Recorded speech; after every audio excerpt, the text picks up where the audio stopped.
नमस्कार, हमारा नाम है समरीन और आपने देखना शुरू कर दिया है लाइव सिटीज। देखिए, जनसुराज के सूत्रधार प्रशांत किशोर लगातार सुर्खियों में बने हुए हैं।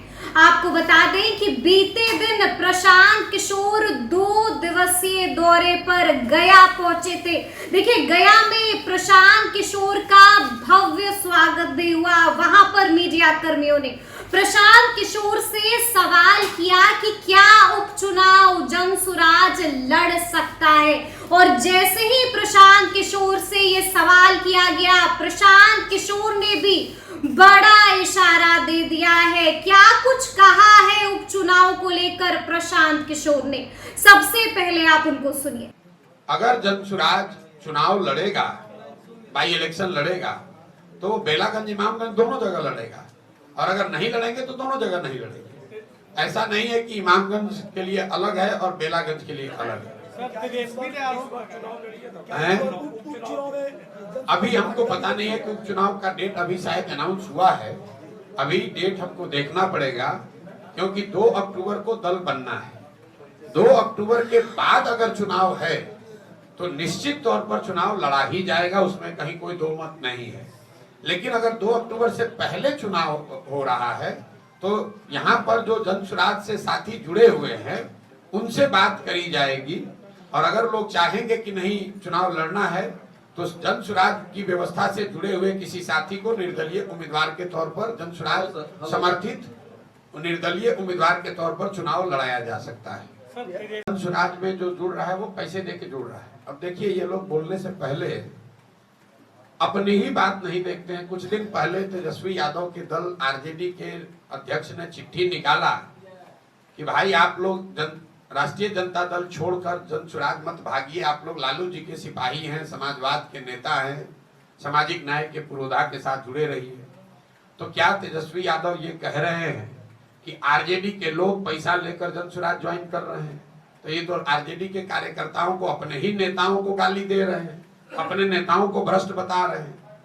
भाई, अगर पैसा देकर उनके लोग आ रहे हैं जनसुराज में, यही तो जब आप अपने से राजनीति नहीं किए हैं, पढ़ाई लिखाई किए नहीं, राजनीति बाबूजी का दुकान था तो मिल गया है, तो बोलना कुछ चाहते हैं, बोल कुछ और जाते हैं।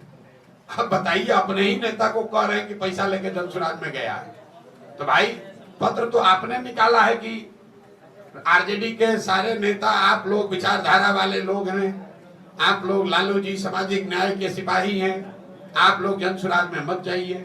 तो उनके दल में भगदड़ मची हुई है, तो घबराहट तो स्वाभाविक है। मान लीजिए आप लालटेन आपका है और उसमें से किरासन तेल चूने लगे, तो आपको तो घबराहट होगी कि अब थोड़े दिन में ये बुझने वाला है। अपनी ही बात नहीं देखते हैं। कुछ दिन पहले तेजस्वी यादव के दल आरजेडी के अध्यक्ष ने चिट्ठी निकाला कि भाई आप लोग राष्ट्रीय जनता दल छोड़कर जनसुराज मत भागिए, आप लोग लालू जी के सिपाही हैं, समाजवाद के नेता हैं, सामाजिक न्याय के पुरोधा के साथ जुड़े रहिए। तो क्या तेजस्वी यादव ये कह रहे हैं कि आरजेडी के लोग पैसा लेकर जनसुराज ज्वाइन कर रहे हैं? तो ये तो आरजेडी के कार्यकर्ताओं को, अपने ही नेताओं को गाली दे रहे हैं, अपने नेताओं को भ्रष्ट बता रहे हैं। भाई, अगर पैसा देकर उनके लोग आ रहे हैं जनसुराज में, यही तो जब आप अपने से राजनीति नहीं किए हैं, पढ़ाई लिखाई किए नहीं, राजनीति बाबूजी का दुकान था तो मिल गया है, तो बोलना कुछ चाहते हैं, बोल कुछ और जाते हैं। अब बताइए, अपने ही नेता को कह रहे हैं कि पैसा लेके जनसुराज में गया है। तो भाई, पत्र तो आपने निकाला है कि आरजेडी के सारे नेता आप लोग विचारधारा वाले लोग हैं, आप लोग लालू जी सामाजिक न्याय के सिपाही हैं, आप लोग जनसुराज में मत जाइए। तो उनके दल में भगदड़ मची हुई है, तो घबराहट तो स्वाभाविक है। मान लीजिए आप लालटेन आपका है और उसमें से किरासन तेल चूने लगे, तो आपको तो घबराहट होगी कि अब थोड़े दिन में ये बुझने वाला है। तो सुना आपने कि क्या कुछ कह रहे हैं जनसुराज के सूत्रधार प्रशांत किशोर उपचुनाव को लेकर। क्या कुछ कहा है प्रशांत किशोर ने, वो भी आपने सुना है, और आपने ये भी सुना है कि प्रशांत किशोर ने किस तरह से तेजस्वी यादव को भी लपेटा है। तो अब देखना होगा कि आगे आगे क्या कुछ होता है। देखना ये भी होगा कि जनसुराज उपचुनाव लड़ेगी या फिर नहीं लड़ेगी। तो ऐसे तमाम अपडेट्स के लिए ऐसे ही हमारे साथ बने रहिएगा और देखते रहिएगा लाइव सिटीज। बहुत शुक्रिया।